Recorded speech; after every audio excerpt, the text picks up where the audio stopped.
आज हम ज्वर निदान सेकेंड पार्ट डिस्कस करेंगे। तो ज्वर निदान में ज्वर के कितने भेद बताए गए हैं? तो ज्वर के 8 भेद बताए गए हैं। अथ खलु अष्टाभ्यः कारणेभ्यो ज्वरः संजायते मनुष्याणां तद्यथा वातात् पित्तात् कफात् वातपित्ताभ्यां वातकफाभ्यां पित्तकफाभ्यां वातपित्तकफेभ्यः आगन्तोः अष्टमात् कारणात्। शारीरिक रोगों में सबसे पहले ज्वर हुआ था, इसलिए आचार्य चरक ने रोगों में सबसे पहले ज्वर का उपदेश किया है। उन्होंने ज्वर के 8 भेद बताए हैं। ये 8 कारणों से होता है, इसलिए इनके 8 भेद बताए गए हैं। उसमें है वातज, पित्तज, कफज, वात पित्तज, वात कफज, पित्त कफज, जिसे हम द्वंद्वज कहेंगे ये तीनों को। और एक है सन्निपातज, जिसमें वातज, पित्तज, कफज तीनों दोष की वजह से होता है। और 8वां है आगंतुज। तो इस तरीके से 8 भेद बताए गए हैं ज्वर के। ज्वर निदान, सबसे पहले हम निदान पंचक देखते हैं। तो उसमें ज्वर के भी बहुत सारे निदान बताए गए हैं। उसमें वार्तिक ज्वर का निदान बताया गया है। रुक्ष, लघु, शीत, वमन, विरेचन, आस्थापन, शिरो विरेचन, अतियोग, व्यायाम, संधारण, अनशन, अभिघात, व्यवाय, उद्वेग, शोक, शोणित, अतिशेक, जागरण, विषम शरीर।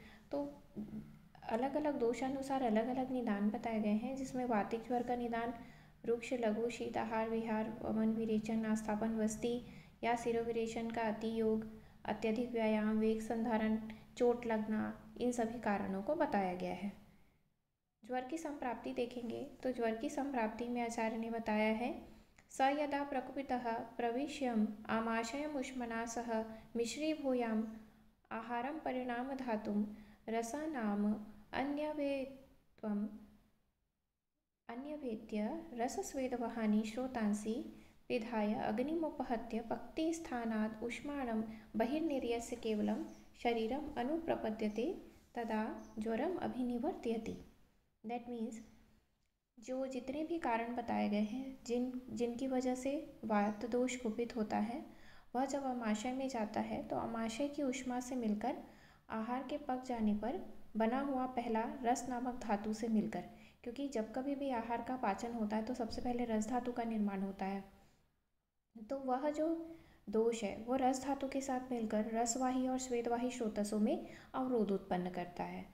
फलस्वरूप जो जठराग्नि होती है वह नष्ट हो जाती है और पक्ति स्थान से अग्नि बाहर निकलकर जब वो सर्कुलेशन में आएगा, वही जो अग्नि है वह पूरे शरीर में फैल जाता है और ज्वर की उत्पत्ति होती है।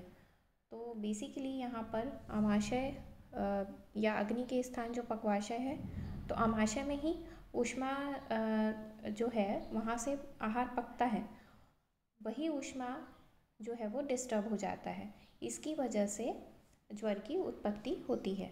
तो जो भी आहार रस है, तो आहार रस सबसे पहले जो आहार रस का निर्माण हो रहा है वह प्रॉपर नहीं हो पाता, और वही आहार रस जो है वह रसवाही और स्वेदवाही स्रोतसों में अवरोध उत्पन्न करता है और शारीरिक अग्नि जो है वो नष्ट हो जाती है। दैट मीन्स मंदाग्नि होगी और वह पक्ति स्थान से निकल के पूरे शरीर में वही रस धातु फैल करके ज्वर की उत्पत्ति करता है। तो इस तरीके से यहाँ पर आचार्य ने ज्वर की संप्राप्ति बताई है कि पक्ति स्थान से ऊष्मा जो है वो बाहर निकलती है। बाहर निकलना दैट मीन्स जो भी अपक्व आहार विहार है वह जो है सर्कुलेशन में आकर के ज्वर की उत्पत्ति करता है। फिर नेक्स्ट हम देखेंगे ज्वर का पूर्व रूप। तो पूर्व रूप या प्रोड्रोमल सिम्टम्स के रूप में हमें क्या क्या लक्षण मिलेंगे, तो आचार्य चरक बता रहे हैं,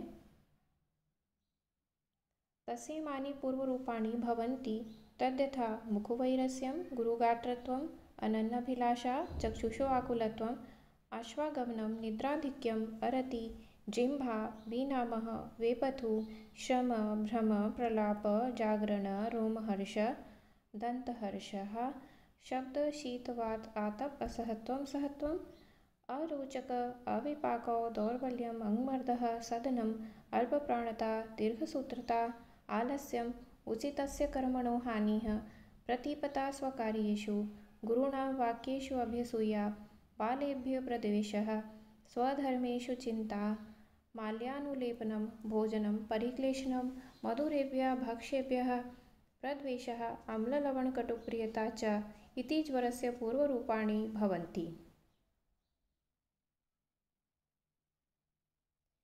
तो आचार्य इस ज्वर के पूर्व रूप में बता रहे हैं कि ये जो ज्वर होता है उसके पूर्व रूप में मुख वैरस्य आपको अवश्य मिलेगा।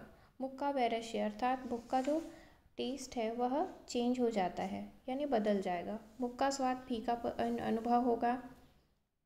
गुरुगात्रत्वम शरीर भारीपन होगा। बिल्कुल आहार करने की इच्छा नहीं होगी। अनन्नाभिलाषा। चक्षुषो आकुलत्वम अर्थात नेत्र व्याकुल रहेंगे। अश्रुस्राव होने लगेगा। निद्राधिक्य मिलेगा। अश्वागमनम मतलब अश्रुस्राव निद्राधिक्य मिलेगा।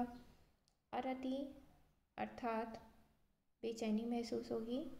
जृंभा जम्हाई आना। विनाम मतलब शरीर के अंगों का झुकाव होना या आक्षेप होना। कंप होना। विपथु भ्रम श्रम प्रलाप जागरण अर्थात थकावट चक्कर प्रलाप करना। जागरण यानी निद्रा का सम्यक न आना। रोमांच दंतहर्ष शब्द शीत वात धूप को सहन न करना। भोजन का अच्छा न लगना। अन्न का ठीक से न पचना। दुर्बलता अंकमर्द अवसाद मानसिक दुर्बलता दीर्घसूत्री होना।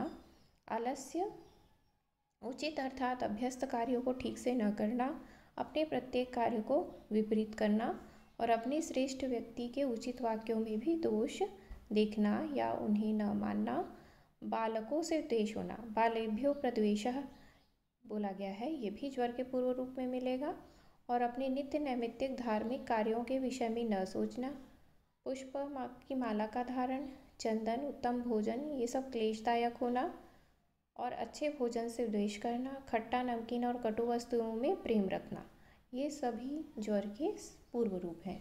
तो इन्हें हम सामान्य पूर्व रूप के नाम से समझ सकते हैं कि ये जो है ज्वर की उत्पत्ति के पहले ये सारे लक्षण आपको अवश्य दिखाई देंगे।